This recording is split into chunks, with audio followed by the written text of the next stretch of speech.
saya 2024 itu satu hal yang membuat dilema. Di satu sisi saya sangat dekat dengan Pak Jokowi. Carta Politika itu udah memberikan award sebelum Pak Jokowi jadi gubernur DKI, dan buat saya dia the next leader saat itu gitu ya. Dia simbol sosok yang bisa melawan image demokrasi kultus kita yang selama ini kalau nggak darah biru, ketum parponya dia lagi saja, bangsawan politik yang kemudian orang menganggap nggak bergerak kemana-mana, pemilu kita dikuasai orang-orang ini aja. Dan Jokowi kan nggak. Jokowi adalah kita kalau kita ingat istilah itu gitu ya. Dan 2024 kan ada hal yang jungkir balik 180 derajat. Artinya kan seperti yang saya katakan tadi, Pak Jokowi mengambil sikap yang bisa mengecewakan orang-orang yang dulu punya harapan bahwa Jokowi ini simbol the real demokrasi gitu kan. Madu, salah satu obat paling mujarab, insya Allah. Sedia madu ternak dan madu hutan. Dihasilkan oleh lebah dari nektar bunga asli, bukan dari gula yang dimakan lebah.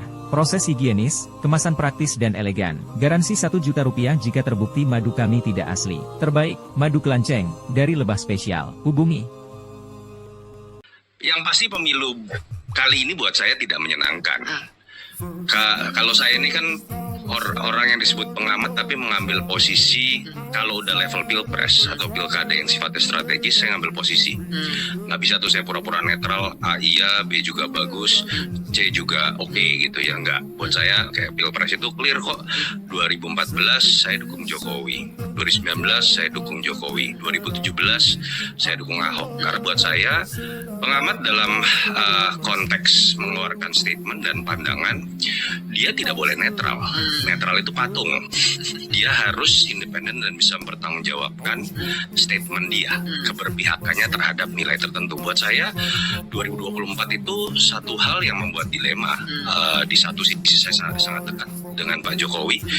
Carta Politika itu udah memberikan award sebelum Pak Jokowi jadi gubernur DKI, dan buat saya dia the next leader saat itu gitu ya. Dan saya memiliki hubungan kedekatan pribadi juga.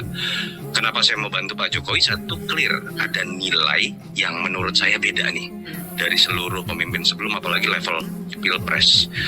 Dia simbol sosok yang bisa melawan image demokrasi kultus kita yang selama ini kalau nggak darah biru, ketum parponya dia lagi saja, bangsawan politik yang kemudian orang menganggap nggak bergerak kemana-mana, pemilu kita dikuasai orang-orang ini aja. Dan Jokowi kan nggak. Jokowi ini kan ya tidak darah biru, bekas tukang mebel, tidak ketua umum partai, boro-boro bangsawan politik. It's a part of us. Jokowi adalah kita kalau kita ingat istilah itu gitu ya. Dan 2024 kan ada hal yang jungkir balik 180 derajat. Orang yang tadinya kita konotasikan menjadi simbol demokrasi bottom up, yang bisa mengikis apa yang disebut dengan politik dinasti yang sifatnya top down, tidak melahirkan regenerasi dan kaderisasi, lalu kemudian hal itu tampil dalam skala lebih ekstrim. Anaknya yang maju ketika ayahnya masih berkuasa, lewat keputusan yang juga kontroversial, lalu kemudian ya banyak sekali lah hal-hal yang kita anggap berbanding terbalik dengan apa yang saat itu kita harapkan itu bisa jadi role model baru. Jadi dari sisi itu pun saya sulit mengambil posisi untuk berpihak seperti pada pemilu-pemilu sebelumnya. Dari awal saya nggak pernah menerjemahkan saya bagian dari pendukung Jokowi sebagai sosok, bahwa kebetulan dari nilai-nilai yang saya yakini Jokowi paling tidak sampai periode kedua pertengahan masih menganut nilai-nilai tersebut, saya dilihat lebih dekat dengan Pak Jokowi. Jadi seketika nilai-nilai itu nggak ada kan simpel. Kita kan bukan bicara menjadi anak buahnya Jokowi, anak buahnya Megawati, anak buahnya Erlangga Hartarto dan lain-lain, tidak. Jadi pada saat pemilu kemarin satu faktor itu penjelasannya. Artinya kan seperti yang saya katakan tadi, Pak Jokowi mengambil sikap yang bisa mengecewakan orang-orang yang dulu punya harapan bahwa Jokowi ini simbol the real demokrasi gitu kan.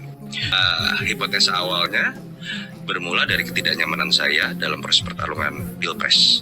Saya terlanjur dalam identitas dekat sekali dengan Pak Jokowi, termasuk bahkan saya dekat dengan Mas Gibran.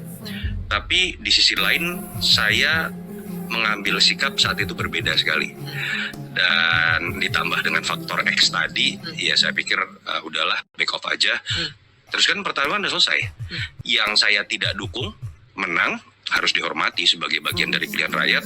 Saya harus berani mengatakan dalam konteks demokrasi, berarti asumsi yang saya buat dan hipotesis yang saya buat, saya nggak mau katakan salah ya, tapi tidak didukung oleh mayoritas masyarakat.